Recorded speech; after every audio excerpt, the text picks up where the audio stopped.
Kevin, I don't have many friends in this business. I consider you one of them. Cody decided to team with Kevin Owens' arch enemy, Roman Reigns. Roman Reigns orders for me to get super kicked over and over and over and over again. Kevin. Kevin. Kevin! في 9 أغسطس 2024 كودي رودز افتتح عرض سماك داون وقال اللقب ده موجود هنا دلوقتي، وانا كنت بفكر في الراجل اللي انا عايز ادافع ضده عن بطولتي في باشن برلين، والراجل ده هو دخل قطع سولو سكوا اللي كان لسه كودي رودز هزمه في سمر اسلام، وقال له كودي مش مهم يا كودي اللي انت عايز تتكلم عنه، احنا محتاجين نتكلم عن سمر اسلام. انا وانت عارفين ان لو رومان رينز ما اتدخلش كان زمان انا دلوقتي اللي واقف وبطل الدبليو دبليو اي، فقبل اي حاجه انا عايز ماتش اعاده على اللقب. كودي رودز قعد يتكلم كتير ويستفزه، وده مش موضوعنا عامه، وقال له في الاخر انت ما تستحقش مباراه اعاده. فسولو دخل هو شويه الحيوانات اللي معاه علشان يحطوا على كودي رودز، بس على طول قام داخل كيفن اوينز ومعاه كرسيين. كيفن اوينز اللي اكتر واحد انضرب من البلاد لاين، سواء البلاد لاين القديم او الجديد. كيفن اوينز اللي كودي كل ما يحتاجه يلاقيه، كل ما كودي يحتاج حد معاه ضد البلاد لاين ضد رومان رينز كان يلاقي على طول كيفن اوينز في ظهره، وراندي اورتن برضه. المهم سولو اخد الرجاله وخلع، واشتغلت اغنيه كودي، بس كودي قطع الاغنيه ونادى على كيفن اوينز وقال له يا كيفن انا مش قصدي خالص احرجك، الموضوع اللي هتكلم معاك فيه ده مش قصدي خالص انه يكون محرج ليك، وانا عارفك يا كيفن وعارف انك احتمال ما توافقش. انا من شويه قبل ما الحيوانات دي تقاطعني كنت هقول على الراجل اللي انا عايز اديله فرصه على اللقب في باشن برلين. كيفن الراجل ده هو انت، انا عايز اواجهك انت في باشن برلين. فكيفن قال له انا مقدر كلامك ده جدا، بس انا ما استحقش مباراه على اللقب، انا فعلا ما استحقش ده، انا مقدر كل كلامك بس انا فعلا ما استحقهاش، لازم تكون المباراه على لقب الدبليو دبليو اي مستحقه، وانا ما عملتش اي حاجه علشان استحقها. بص على سجل فوزي وخساير السنه دي، فانا يا كودي ما استحقهاش، انا مقدر كل حاجه بس انا ما استحقهاش، انا مش الراجل ده، مش انا اللي استحقها اللي ايه يا حبيبي. المهم الجماهير كانت بتقول له انت تستحق انت تستحق، فكودي قال له اكيد انت سامعهم بيقولوا لك ايه، كنت حاسس انك هترفض بس انا ما نسيتش يا كيفن، ولا الناس دي نسيت التضحيات اللي انت ضحيتها علشاني، وفي كل مره احتاجتك فيها، كل ما احتاج شخص يساعدني كنت انت دايما بتكون موجود، انت واحد من اقرب الناس ليا. بص يا كيفن قول لا زي ما انت عايز، بس انا هروح دلوقتي لنيك الدس وهقول له على كل الاسباب اللي تخلي كيفن اوينز هو الراجل ده هو اللي واجهني في باشن برلين، وانا متاكد يا كيفن ان نيك الدس هيشوف اللي انا شايفه، واتمنى بعد ما اقابله الحاجه الوحيده اللي اقولها لك اشوفك في باشن برلين.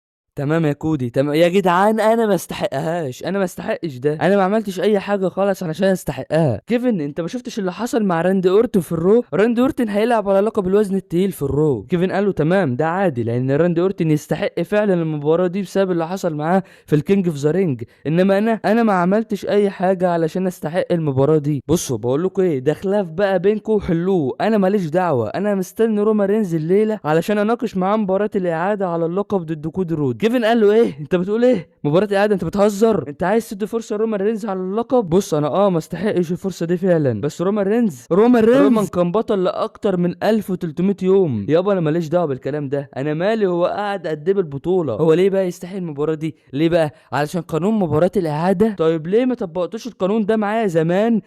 زمان لما خسرت بطوله اليونيفرسال للجحش ده؟ ولا ده علشان رومان رينز يعني؟ رد مش هتعرف اصلا ترد عليا، روح يابا افتح غرفه تبديل الملابس، هتلاقي ناس كتير ومواهب كتير يستحقوا فرصه على اللقب. بص خلاص يا كيفن انا مش هروح في اي حته، هي بقت رسميه خلاص، كودي رودز فيرسس كيفن اوينز على لقب الدبليو دبليو اي ات باشن برلين. ماشي اشوفك في باشن برلين. هو في يا جدعان بجد البطل كودي رودز بيتحايل على كيفن اوينز علشان يلعب ضده، وايه بقى كيفن اوينز مش راضي وبيقول انا ما استحقش، كميه احترام مش ممكن. ربنا يصبرنا. سماك داون اللي بعديه كان في ماتش بين كيفن اوينز وجرايسون وولر، سببه ان اوستن ثيري لبس جرايسون وولر في الماتش زي ما جرايسون وولر كان بيعمل معاه دايما. المهم الماتش خلص بعد 4 دقايق بفوز كيفن اوينز، وبعد ما الماتش خلص كيفن اوينز نزل دب فيهم هما الاثنين، اللي هو يابا كان متعصب ومش شايفه قدامه فقال ما بدهاش بقى، بس في الاخر هما اللي ضربوه وجابوا كرسي ولسه هينزلوا فوقه، بس دخل الجدع بزياده كودي رودز وساعد كيفن اوينز، وكودي كان واقف ومدي ظهره لكيفن اوينز، وكيفن اوينز معاه الكرسي ورمى الكرسي عادي يعني. بعدها كودي راح ياخد اللقب وكيفن اوينز قام موط مره واحده على اللقب وخطف اللقب وعطاه لكودي رودز عادي يعني. سماك داون اللي بعد كده افتتح بفقرة جرايسون وولر افكت، وجرايسون وولر كان مستضيف كودي رودز وكودي لسه بيقول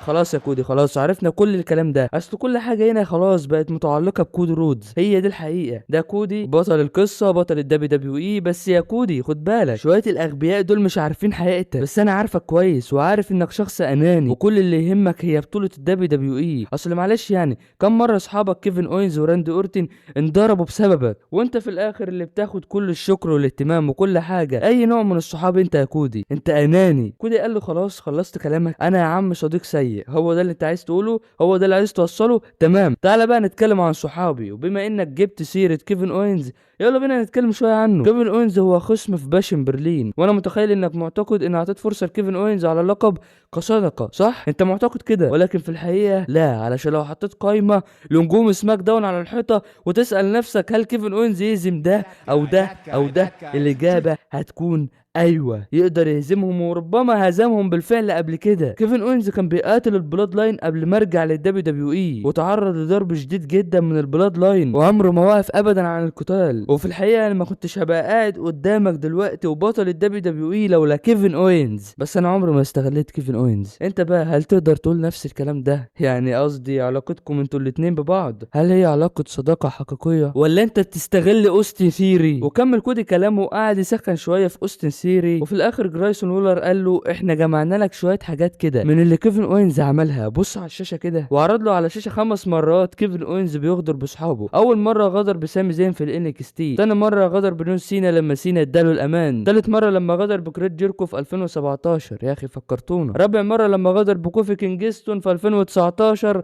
خامس مره لما غدر بسامي زين في 2021. وبعدها قال له كودي الظاهر كده ان كيفن اوينز صديق سيء، فدقت مسكت كيفن اوينز، وكيفن اوينز قال انا مش هفضل واقف كده في الكواليس وسامع كل العبط اللي بيتقال ده، انت بتحاول تقنع كودي رودز ان انا هغدر بيه من ظهره وهحاول انهي مسيرته المهنيه، هو ده اللي عايز توصله لكودي رودز؟ ويا كودي انا اعتقدتك فاهم كويس، اعتقدتك فاهم بان الرجاله اللي في الفيديو دول كانوا يستحقوا فعلا اللي انا عملته معاهم، باستثناء بس كوفي كينجستون، يعني ده الوحيد اللي ظلمته وانا بتاسف له تاني دلوقتي. لكن يا كودي انا وانت علاقتنا ما كانتش زي الناس دي، احنا كنا قريبين جدا من بعض، اول مره اتقابلنا فيها كنا قريبين جدا من بعض، فما تخافش مش هيحصل اي حاجه. اما بقى جرايسون وولر وثيري فالكل عارف دلوقتي ايه اللي هيحصل، هدخل الحلبه واضربكم انا وكودي، وبعد كده هيجي شخص بفكره حلوه جدا وهيخلينا نلعب مباراه تكتيم، فخلونا نعدي كل ده ويدخل المدير الجميل بتاعنا نيك ألدس ويعلن الماتش. ودخل نيك ألدس واعلنها رسميا في الحدث الرئيسي. فكيفن قال له تمام معلش بس هطلب منك طلب، عارف ان الفقره خلاص هتخلص دلوقتي وما عادش في وقت، بس ممكن بس يعني قبل ما تخلص ادخل اضربهم هما الاثنين، معلش انا عارف ان ده غلط بس انا يعني اعذرنا المره دي يعني معلش. ألدوس قال له تمام يا كيفن بس بسرعه. فكيفن دخل ونزل هو وكودي رودز ضرب فيهم ولسه بيعمل ستانر، بس جرايسون وولر زقوا على كودي وكودي وقع والاثنين خلعوا، وبعدها كيفن راح يقوم كودي عادي خالص وانتهت الفقره على كده. وفي المين ايفنت كيفن اوينز وكودي رودز هما اللي فازوا، وكودي كان واقف ومد ظهره لكيفن اوينز، وكيفن اوينز ماسك اللقب واعطاه لكودي رودز عادي يعني. سماك داون اللي بعديه كانت اخر فقره بين كودي رودز وكيفن اوينز قبل باشن برلين. كيفن بدا يتكلم وقال وات دو وانا توك اباوت، دايما بتقولها انت يا كودي.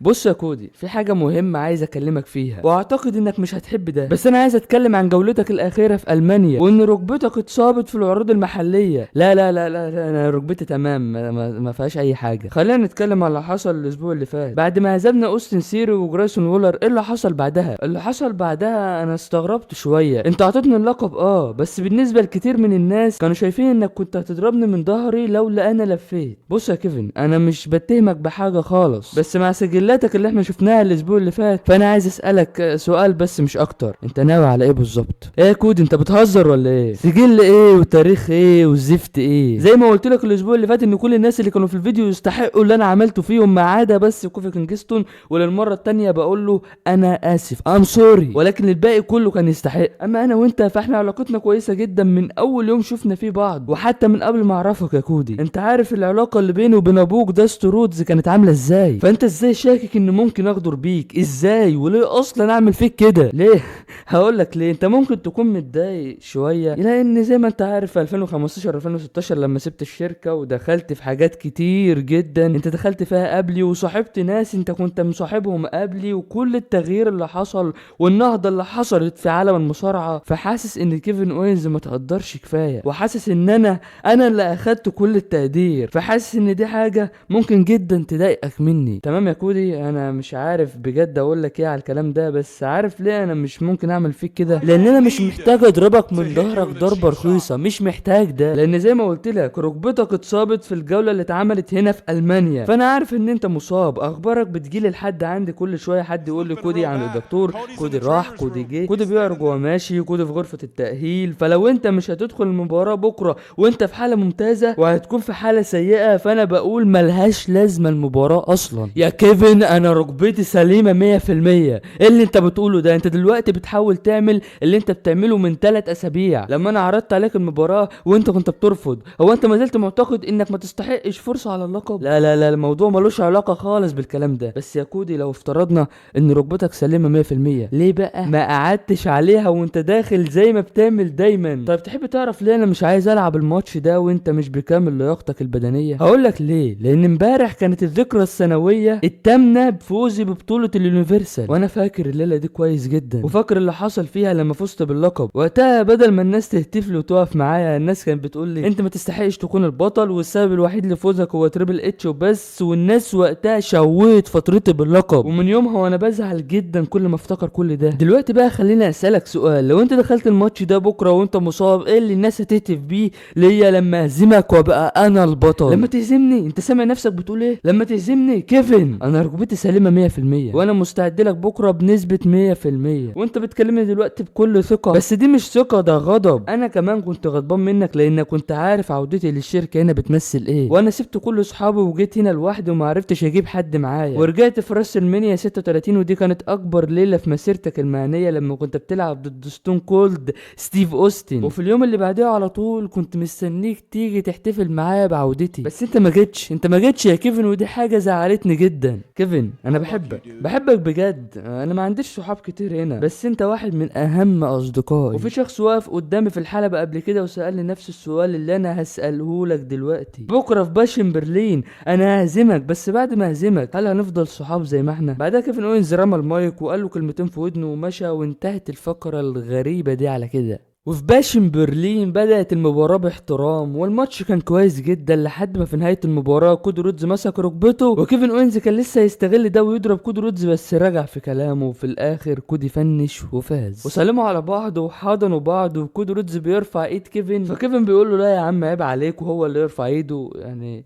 سماك داون اللي بعديه كان في فقره بين كودي رودز والبلاد لاين الجديد، وتحدد ماتش الاسبوع الجاي بين سولو سكوا وكودي رودز في ستيل كيج، وكودي رودز فاز عادي جدا. وبعدها الحيوانات اللي مع سولو طلعوا وتسلقوا القفص ونزلوا دعكوا في كودي رودز. ما كان من الاول يا اسطى، انتوا جايين بعد ما سولو خسر؟ ما علينا. المهم يعني رجعت ترايبال شيف رومان رينز ونزل ضرب فيهم واتحد هو وكودي رودز وطلعوهم بره. ونيك ألدس حدد مباراه بين جوكو فاتو وسولو سيكوا ضد رومان رينز وكودي رودز، والبلاد لاين وقعوا العقد، فاضل بس توقيع رومان رينز وكودي رودز، والتوقيع هيتم في المين ايفنت. وفي الكواليس كودي قال لنيك ألدس لا لا لا انا مش همضي على اي حاجه، ومشكلتي مع البلاد لاين خلصت، هما دلوقتي في مشكله شخصيه مع رومان رينز، وانا ماليش دعوه بالكلام ده خالص، ومش همضي على العقد ده. وفي المين ايفنت رومان رينز قال انا مش محتاج كودي رودز، وانا الترايبال شيف الوحيد، ودي حلبتي، وده المايك بتاعي، ودي الشركه بتاعتي. ودخله على طول كودي رودز وقال له حلبتك والشركه بتاعتك تمام، بس ده كان زمان، الكلام ده كان قبل راس المنيا. فدخل سولو وتاما تونجا وتونجا لوا طلعوا من تحت الحلبه وهجموا على كودي رودز ورومان رينز، بس طبعا يعني رومان وكودي ضربوهم في الاخر، ورومان مسك العقد ووقع عليه. تمام لحد هنا تمام، ورومان لازم يوقع علشان دي قصته وعنده مشاكل شخصيه مع العيله. فكودي مد ايده لرومان، فرومان عطاله العقد وكودي وقع في الاخر. كميه عبث يعني كميه عبث في العرض ده مش طبيعيه. ما علينا. المهم في سماك داون اللي بعديها حصلت فقره بين كودي رودز ورومان رينز، اكيد انتم فاكرينها، اللي كانت في الملعب دي. وبعد ما الفيديو خلص شفنا كيفن اوينز واقف بيتفرج عليهم متضايق جدا، فالمذيع بيساله ايه رايك في اللي حصل ده؟ فكيفن اوينز ما ردش عليه ومشى وسابه. فجه اعلان، وبعد الاعلان شفنا كيفن اوينز واقف برضه متضايق. فالمذيع جاله وساله تاني وقال له انا اسف يعني لو بزعجك، بس كنت عايز اعرف ايه رايك في اللي حصل بين كودي رودز ورومان رينز. كيفن قال له انا هتكلم في الموضوع ده على الحلبة.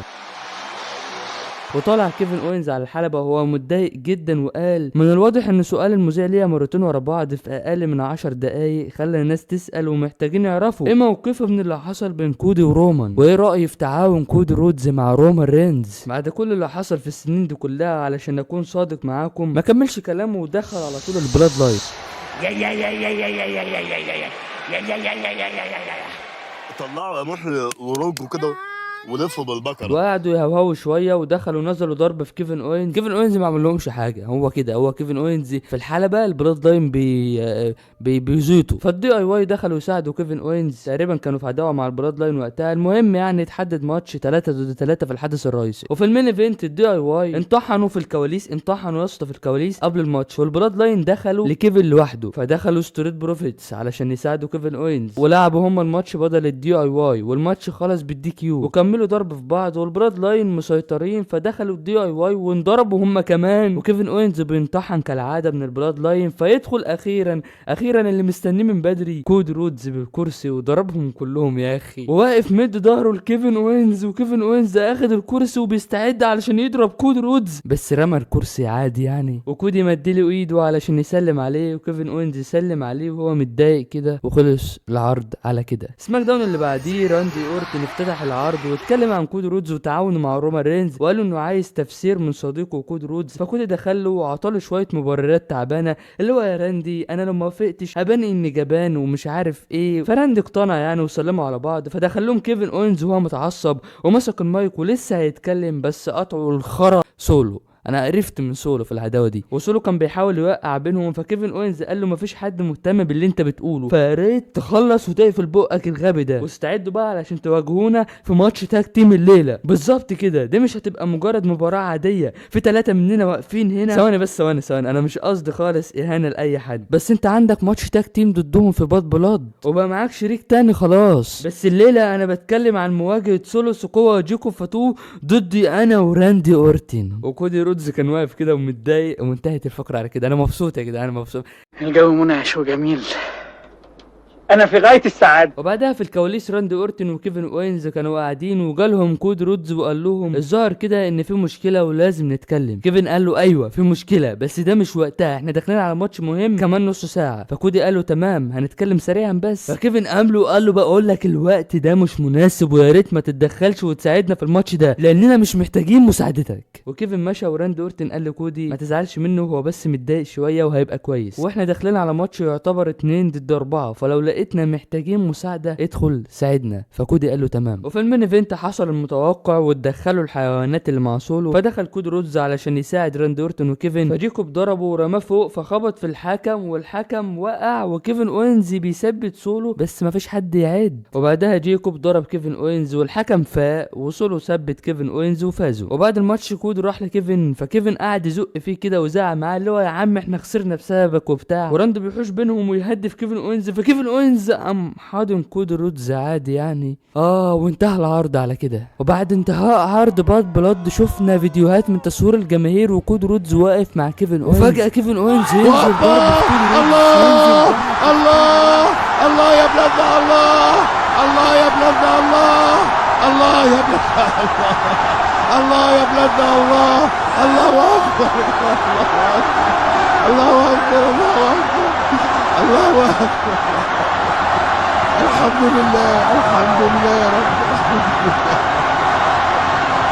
الحمد لله يا رب.